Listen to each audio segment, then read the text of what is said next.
নতুন প্রজন্মের তরুণদের মধ্যে জনপ্রিয় প্ল্যাটফর্ম মিম লাভারদের নিয়ে অনুষ্ঠিত হয়ে গেল রুচি বারবিকিউ ভোলা যায় না মিম ফেস্টের। এই ধারাকে আরও এগিয়ে নেওয়ার প্রত্যাশা আয়োজকদের। আরও জানাচ্ছেন তাবাসসুম আহমেদ, ক্যামেরায় ছিলেন হাবিবুর রহমান।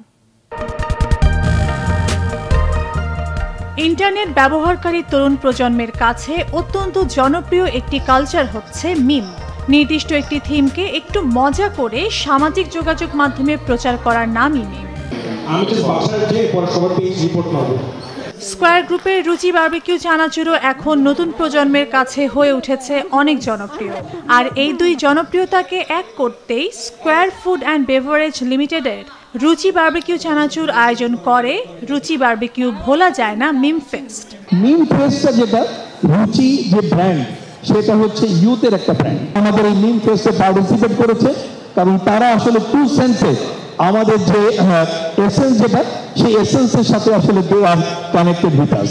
রুচি বারবিকিউ চানাচুরটা is the only product in market যেটা বারবিকিউ ফ্লেভার নিয়ে কনজিউমারদের মধ্যে আসলে এতটা অ্যাকসেপ্টেন্স পাইছে। সো ওই জায়গাটা থেকে উই থট যে যেহেতু ভোলা যায় নাটা ইজ রুচি চানাচুরের সাথে একটা কোর জিনিস, সো ওই জায়গাটা থেকেই ভোলা যায় না and meme fest came together and সেখান থেকে আজকের মিম ফেস্ট আমরা অর্গানাইজ করছি। জমকালো আয়োজনে ভোলা যায় না থিমের ভিত্তিতে পুরো দেশ থেকে আসা 4000-এরও বেশি মিমার থেকে বাছাই করে সেরা 15 জনকে পুরস্কৃত করা হয়।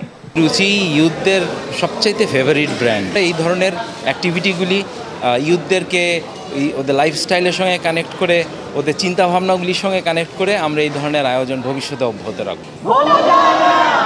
মিম লাভারদের সমাগমে আলোকিত হয়ে ওঠে পুরো আয়োজনটি। এমন উদ্যোগকে স্বাগত জানান বিজয়ীরা। ভোলা যেহেতু একটা জেলা অ্যান্ড ভোলা যায় না, তো ওই জেলায় যাচ্ছে না এরকম একটা কন্টেস্টে আর কি মিমটা বানানো। অনেকে মিমস টিমস বানাচ্ছে, তো এগুলো দেখে ইন্সপায়ার হয়ে নিজেও বানানো শুরু করলাম। করতে করতে আর কি এখন অনেক ভালো লাগে। এবং আমার ফ্যামিলিতে সবাই পছন্দ, যেটা হচ্ছে রুচি ঝাল চানাচুর, রুচি বারবিকিউ চানাচুর। মিমের হাতে মিম বাজার সার্টিফিকেট, মিম অবভিয়াসলি সবারই খুব ভালো লাগে।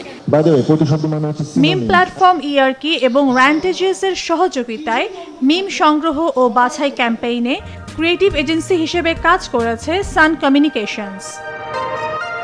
তাবাসসুম আহমেদ, মাছরাঙা সংবাদ, ঢাকা।